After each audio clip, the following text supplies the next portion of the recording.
मराठा आरक्षणासाठी लढा देत असलेले मनोज जरांगे पाटील यांनी आशीर्वाद देणाऱ्या रूपामध्ये साकारली श्री गणेशाची मूर्ती. गणेश उत्सव अवघ्या 2 दिवसांवर येऊन ठेपलेला असून अहिल्यानगर शहरामध्ये असणाऱ्या गणेश मूर्ती कारखान्यांमध्ये मूर्तिकार मूर्तीवर अखेरचा हात फिरवतानाचे चित्र पाहायला मिळत आहे.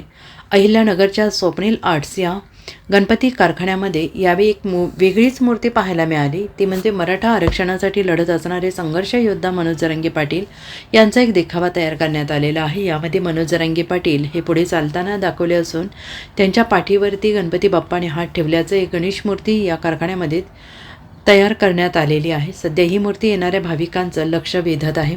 मूर्तीच्या विक्रीतून येणाऱ्या पैशातून मूर्तिकार हे एका देवी मंदिराच्या बांधकामासाठी हा निधी देणार असल्याचं मूर्तिकार प्रफुल्ल लाटणे यांनी म्हटलेलं आहे.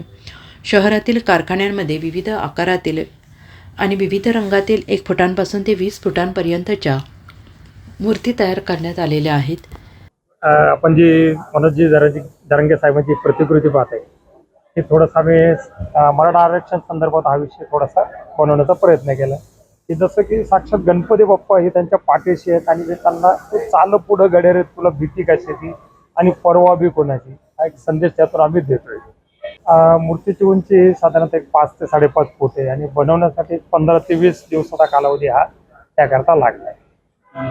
नाही निश्चित की स्वप्नील आर्ट्स हे दरवर्षीच काहीतरी एक वेगळी संकल्पना गणेशोत्सव काळामध्ये बनवतच. तर यावर्षी आम्ही संकल्पना बनवली आणि या मूर्तीचं काम मध्यरात्री थोडं उशिरा झाल्यामुळे अजून इकडं आम्ही त्याला प्रेझेंट केलेलं नाही आणि मागणी आल्यानंतर आम्ही तिथं पुरवठा करणार आहोत. त्यांची भेट घेण्याचं आमचं थोडंसं स्वप्न आहेच की त्यांचे पाय जर आमच्या कारखान्याला लागले थोडंसं आम्हाला सुद्धा त्या कामाचं कौतुक केलं म्हणे वाटेल.